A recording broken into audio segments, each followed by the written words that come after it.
कुछ लोग कहते हैं मूर्ति पूजा ढोंग है, पाखंड है, पर जिन्हें भगवान के सगुण स्वरूप का चस्का लग गया है, ऐसे जो भक्त हैं, उन्हें भगवान अपनी लीला दिखाते रहते हैं।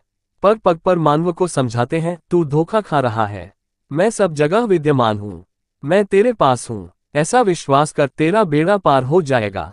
मेरी एक चिर परिचिता मासी थी, वह प्रायः श्री वृंदावन जाती ही रहती थी।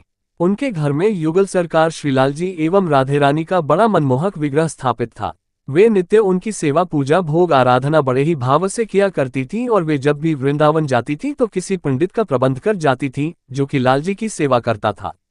ऐसे ही एक बार जब वे श्रीवन जाने को तैयार हुई और सारी तैयारी भी हो गई तो पंडित जी को पहले दिन बुलाकर सब समझा दिया कि कल से 1 माह आप ही इनकी सेवा करना, सेवा में कोई चूक न हो जाए, इसके लिए सावधान भी कर दिया।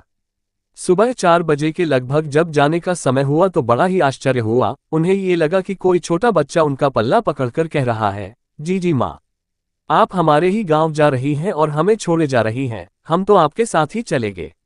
जीजी को कुछ विस्मय हुआ कि आज पहली बार ऐसा क्या हो रहा है। मैं श्रीवन तो पहले भी कई बार गई आई हूँ, पर ऐसा कभी न हुआ। फिर उन्होंने सोचा शायद यह मेरा भ्रम है। वे कुछ आगे बढ़ी तो उन्हें प्रतीत हुआ कि युगल सरकार उनका रास्ता रोके खड़े हैं और साथ चलने की जिद कर रहे हैं। उन्हें ठीक से कुछ समझ नहीं आया। फिर उनके हृदय से आवाज आई कि ठाकुर जी को भी साथ ले चलो। अब उनकी समझ में आया कि ये तो लालजी और राधे रानी हैं, ये भी मेरे साथ जाना चाहते हैं।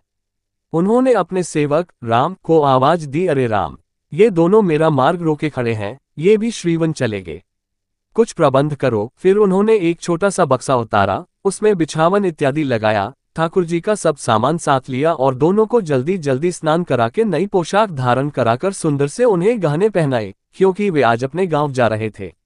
उस बक्से में दोनों को लिटा दिया। इतने में ही टैक्सी भी आ गई। सब बैठकर चल दिए। पिछली सीट पर ठाकुर जी का बक्सा तथा उनकी जीजी थी। आगे सेवक एवं सरदार चालक था। श्री वृंदावन विहारी की जय बोलकर गाड़ी चल दी। उनके बक्से को खुला रखा, उसमें दोनों ओर कुछ लगा दिया ताकि बक्सा बंद न हो। लालजी को अपनी लीला दिखानी थी। उनके बक्से का ढक्कन अचानक बंद हो गया। जो दोनों ओर तिलियां लगाई थी ढकना खुला रहने के लिए, वे गिर पड़ी। उनकी जीजी भी सो गई और सेवक की भी आंख लग गई, क्योंकि दोनों सुबह जल्दी उठे थे। गर्मी का मौसम था, वैशाख का महीना था। ठाकुर जी को गर्मी लगी क्योंकि बक्से का ढक्कन बंद हो गया था। कुछ देर बाद जीजी के पैरों पर कुछ पानी की सी बूंदें गिरी। वे हड़बड़ा कर उठी, अरे यह पानी यहाँ कहाँ से आया। उन्होंने सेवक को आवाज लगाई, ड्राइवर से कहा जरा गाड़ी रोको। देखा तो बक्से का ढक्कन बंद था। ढक्कन खोला तो देखा कि श्रीलाल जी एवं राधे रानी पसीने से तरबतर हैं। सारा बक्सा भीगा हुआ था, जो बिछावन थी वह भी सारी भीगी पड़ी थी। वे सेवक से बोली, अरे ठाकुर जी को तो बहुत गर्मी लग गई है। उधर सरदार जी नीचे उतरे और अपनी पगड़ी उतारकर जितना गाड़ी में नीचे ठाकुर जी का स्वेद गिरा था, अपनी जूड़ा खोलकर उसमें लपेट लिया और उनके नेत्रों से अश्रु प्रवाहित होने लगे। भावविह्वल हो गए। कहने लगे, माँ, मुझे जन्म जन्म की कमाई मिल गई। आज आपको बैठाकर मैं तो धन्य हो गया। हतप्रभ होकर वे वहीं बैठ गए। गाड़ी चलाना ही भूल गए। जीजी ने ठाकुर जी का स्वेद पोंछा, दूसरे कपड़े निकालकर बदले, तब कहीं श्रीवन पहुंचे।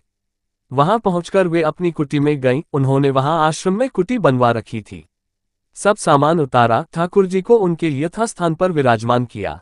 बहुत देरी हो गई थी, इसलिए मार्ग में ही उनको भोग लगाया। सरदार जी को टैक्सी के किराए के रुपये दिए तो उन्होंने कुछ न लिया। लगे रोने और बोले, माँ, आज मुझे क्या नहीं मिल गया। धन्य है तू माँ और धन्य है तेरे प्यारे प्यारे बच्चे, जिन्हें तू लाड़ लड़ाती है। ऐसे ही अपने लाडलों की सेवा करते करते मासी निकुंज लीला में प्रवेश कर गईं। आई थिंक कि यह सच्ची कहानी आपको अच्छी लगी होगी। यदि अच्छी लगी है तो हमारे चैनल को लाइक, कमेंट, सब्सक्राइब करें। मिलते हैं ऐसी ही एक सत्य और रोचक घटना के साथ नेक्स्ट अगले वीडियो में। तब तक के लिए जय श्री राम।